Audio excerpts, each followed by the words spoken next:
السلام علیکم دوستانو.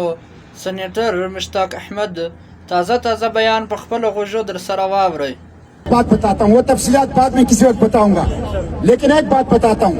مجھے 2 دفعہ اسرائیلی جج کے سامنے عدالت میں پیش کیا گیا اور مجھے کہا گیا کہ تم نے وارننگ کے باوجود ایکٹیو کمبیٹ زون میں داخلہ کیا ہے اور اسرائیلی قانون کی خلاف ورزی کی ہے، لہٰذا اس کاغذ پر دستخط کرو، مانو کہ اسرائیلی قانون کی خلاف ورزی کی ہے تاکہ ہمیں تمہیں جیل سے نکال کے وطن بھیجیں. میں نے جب کاغذ دیکھا اس پہ لکھا اسرائیلی قانون. میں نے کہا میں تو اسرائیل کو مانتا ہی نہیں ہوں. جج سے کہا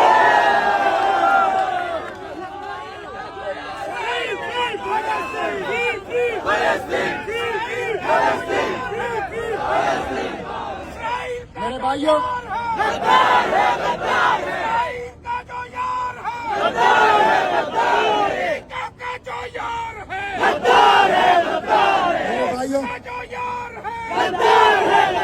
میرے بھائیوں 2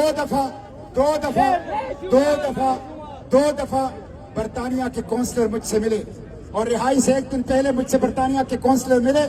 3 گھنٹے مجھ سے منتیں کرتے رہے کہ یہ دستخط کر لو ورنہ ساری عمر اس جیل کے اندر سڑو گے. میں نے کہا اس جیل کے اندر میرے جسم کو کیڑے کھا لے لیکن اسرائیل کو نہیں مانتا.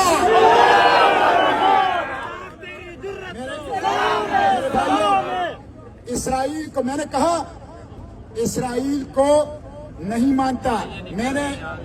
میں بین الاقوامی پانیوں میں آیا ہوں، فلسطین کے پانیوں میں داخل ہوا ہوں. مجھے اسرائیل کے سمندری ڈاکوؤں نے اغوا کیا ہے اس لیے.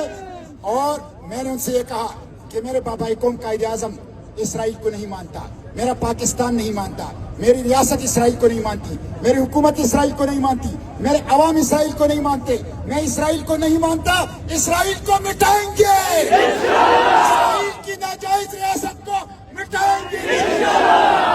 اسرائیل کی بربادی تک